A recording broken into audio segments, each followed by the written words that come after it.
الرجيم بسم الله الرحمن الرحيم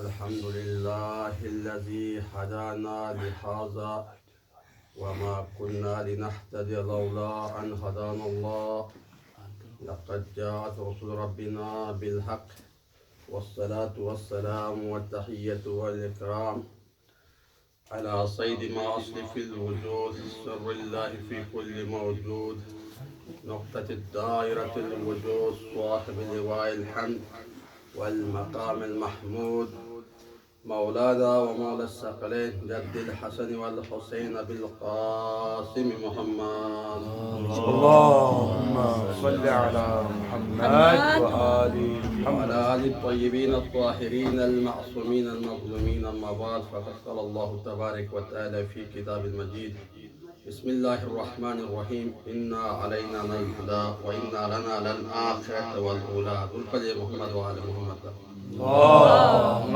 صل على محمد وآل محمد. پروردگار عالم قرآن مجید میں ارشاد فرماتا ہے کہ ہدایت کی ذمہ داری ہمارے اوپر ہے اور آخرت کی ذمہ داری ہے. تو یہ پروردگار کہہ رہا ہے کہ ہدایت کی ذمہ داری ہمارے اوپر ہے. تو ہر زمانے میں کسی نہ کسی کو ہادی بنا کر بھیجا ہے. دنیا میں کوئی ایسا گناہ اور زمین میں کوئی ایسی جگہ نہیں ہے جہاں پہ ہادی نہ بھیجا، کیونکہ ہادی کے بغیر کوئی ایسی جگہ نہیں ہے.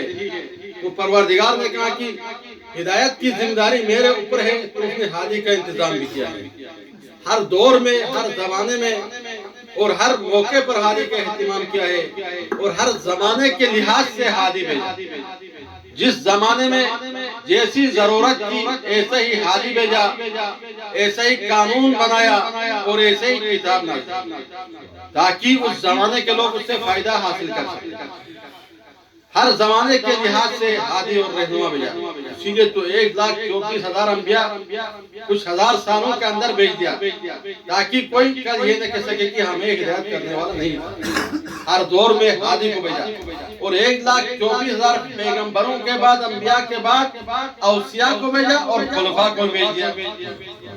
مگر اتنے سارے انبیاء میں سے پروردگار نے کسی عورت کو یہ مقام نہیں دیا، کسی عورت کو یہ مقام و منزلت نبوت عطا نہیں کی. اس کی وجہ کیا ہے؟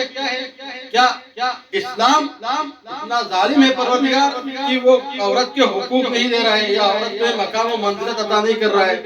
دنیا کی طرح یہ بھی ظلم ہے؟ نہیں، بلکہ پروردگار نے وہ مقام و منزلت عورتوں کو نہیں دی تو عورتوں میں ایسے کردار والی خاتون کو بھیج دیا تاکہ دنیا میں آنے والی دنیا تک کے لیے ایک مثال اور نمونہ ہوتے ہیں. آج جس ہستی کی شہادت ہے فاطمہ زہرا سلام اللہ علیہا، مجھے اسی کے بارے میں گفتگو کرنی ہے.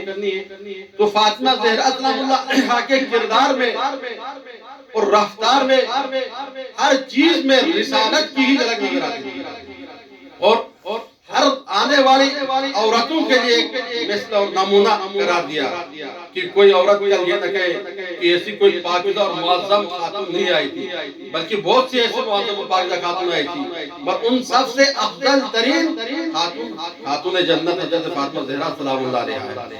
درود پڑھیے محمد و آل محمد. اللهم صل على محمد وآل محمد. جب حضرت خدیجہ نے کفار مکہ کے بڑے دولت مند لوگوں نے رشتہ بھیج دیا تو انکار کر دیا، مگر ایک جگہ پہ رسول خدا کی امانت اور دیانت کو دیکھ کر حضرت خدیجہ خود نے رشتہ بھیج دیا. عجیب و غریب کیفیت طاری ہو گئی. کفار نے کہا کہ دیکھو یہ ہمارے رسم و رواج کے مخالف ہے، اور خدیجہ نے عبداللہ کے یتیم سے عقد کر دیا. دوسری بات یہ کہ یہاں سے پیغام بھیج دینا بھی ہمارے رسم و رواج کے خلاف ہے.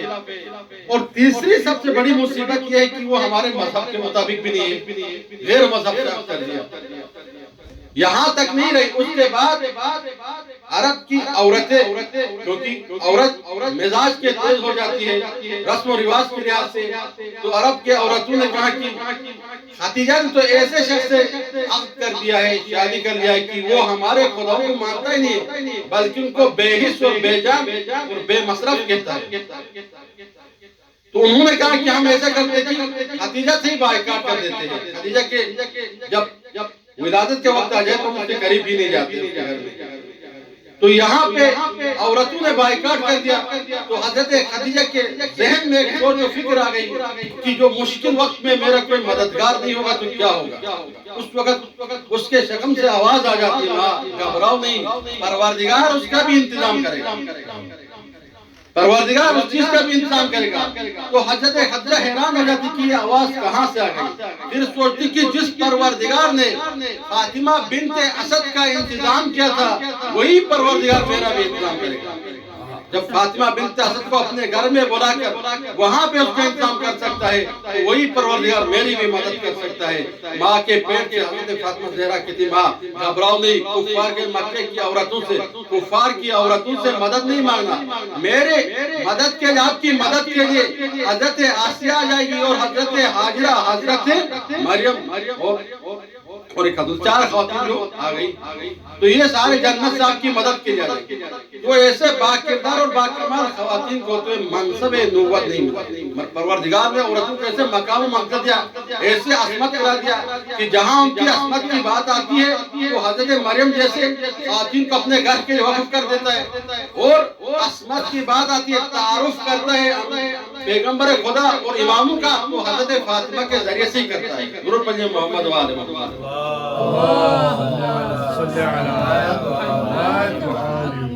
تو ایسی پاکیزہ ہستی کہ جس کی مثال ہمیں کہیں بھی نہیں ملتی، تو مولا کائنات حضرت فاطمہ زہرا سلام اللہ علیہا سے بار بار اصرار کر دیتا ہے کہ کوئی تو فرمائش کر لے کہ میں تمہاری فرمائش کو پورا کر دوں۔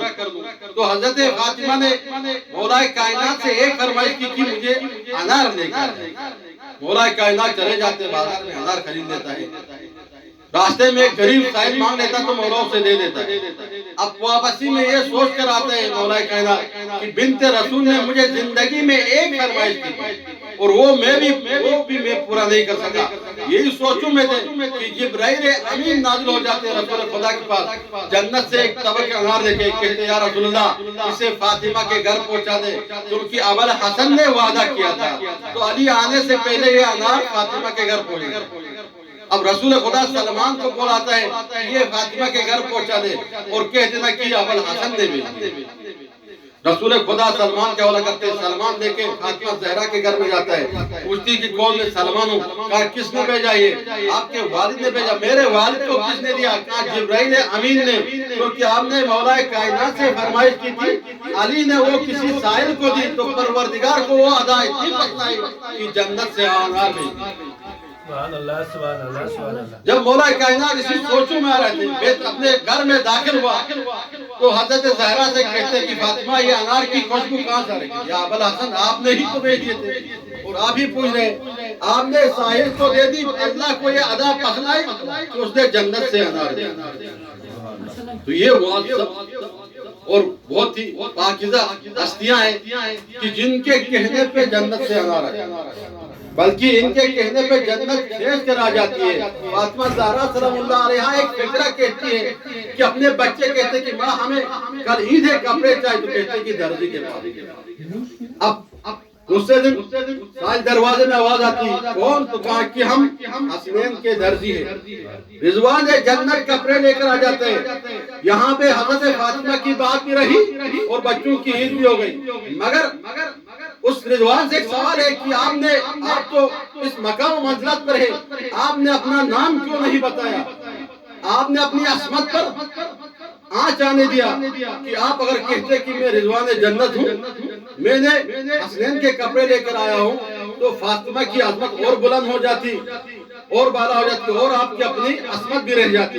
کہاں ٹھیک بات ہے آپ کا کہنے کا، اور میں آپ لوگ سے بہتر جانتا ہوں کہ میں اپنا حشر فطرور جیسا نہیں کرنا چاہتا۔ کیونکہ مجھے اپنا مقام و منزلت پتہ ہے. میں رضوان جنت ان کے لیے ہوں جو وہاں کے باشندے ہیں. یہ جوانان جنت کے سردار کے میں خادم اور دردی ہوں. میں اس سے بڑھ کر کوئی نہیں ہوں. تو میں اپنی منزل و مقام کو بہتر جانتا ہوں. درود پڑھیے محمد و آل محمد. تو اس معصومہ بہت ہی پاکیزہ کردار کی ہستی جس کی آج ہم شہادت منا رہے ہیں، حضرت فاطمہ زہرا سلام اللہ علیہا کہ اسلام میں جب بھی کہیں کوئی مسئلہ کوئی آج آیا تو فاطمہ زہرا اور اس کے اولاد نے خدمت انجام دی ہے. حضرت فاطمہ زہرا نے کہا کہ میں خواتین کے لیے عورتوں کے ایک نمونہ عمل ہوں. لوگ کہنے گئے کہ فاطمہ زہرا تو گھر کے اندر رہ کر دین اسلام کی کیا خدمت کر سکتی ہے؟ جو خاتون گھر سے باہر نہ نکلے وہ کیا خدمت کرے گی؟ اور جو خاتون گھر کے اندر رہ کر ایسے با کردار اور با کمال ہستیاں پیدا کرے، ان کی تربیت کرے، ان خواتین سے بہتر ہے جو میدان میں جنگ کرے. ان سے افضل ترین ہے جو میدان عمل میں ہو اور اپنے بچوں کی تربیت نہ کر سکے، جتنا کمائے بعد میں وہ اس کو گوا دے، بلکہ گھر میں رہ کر ایسے بچوں کی تربیت کرے جو اسلام اور دین کے کام آ جائے. درود پڑھیے محمد و آل محمد.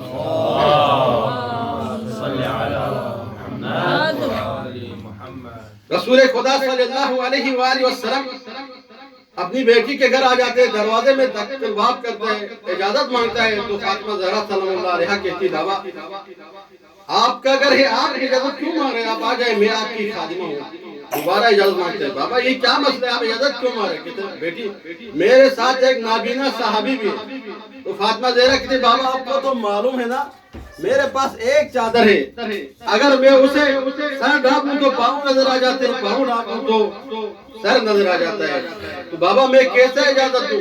میں کہوں گا شہزادی صحابی تو نابینا ہے، آنے دیجئے. کہے گی کہ میں تو نابینا نہیں ہوں، میں نہیں چاہتی کہ میری نگاہ کسی نامحرم پر پڑ جائے یا نامحرم کی نگاہ میرے پر پڑ جائے. تو بابا میں نابینا صحابی کو اجازت نہیں دے سکتی. مگر یہی واقعہ صحیح ترمذی کے اندر بھی ملتی ہے کہ رسول خدا کسی زوجہ کے گھر میں جاتا ہے، وہاں بھی اپنے نابینا صحابی کے ساتھ جاتے ہیں. وہ زوجہ مسرت سے کہتے کہ آپ اندر آ جائے، کہتا ہے میرے ساتھ ایک نابینا صحابی ہے. وہ زوجہ کہتی ہے یا رسول اللہ وہ نابینا کوئی مسئلہ نہیں ہے، آ جائے.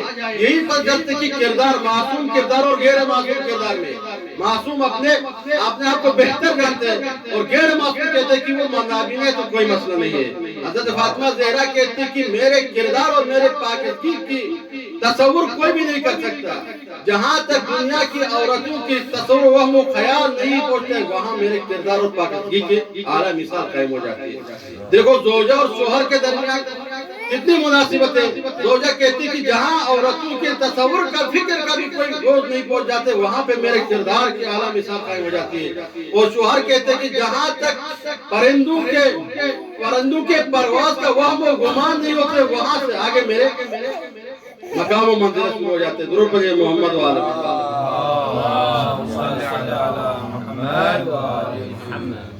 تو ایسی ہستیوں کے ساتھ آخر میں امت نے کیا کر دیا؟ جیسے ہی رسول کی آنکھ بند ہو جاتی ہے، زہرا کے دروازے کے سامنے لکڑیاں جمع کرتے ہیں اور حضرت زہرا کے گھر کو آگ لگانے کے لیے آ جاتے ہیں. حضرت زہرا سلام اللہ علیہا کہتی ہے اے مسلمانوں اس گھر میں رسول کے چھوٹے دو نواسے بھی ہیں، کیا تم انہیں بھی جلا دو گے؟ کہتے ہیں کہ آئے تو رہنے دو، جلا دیں گے.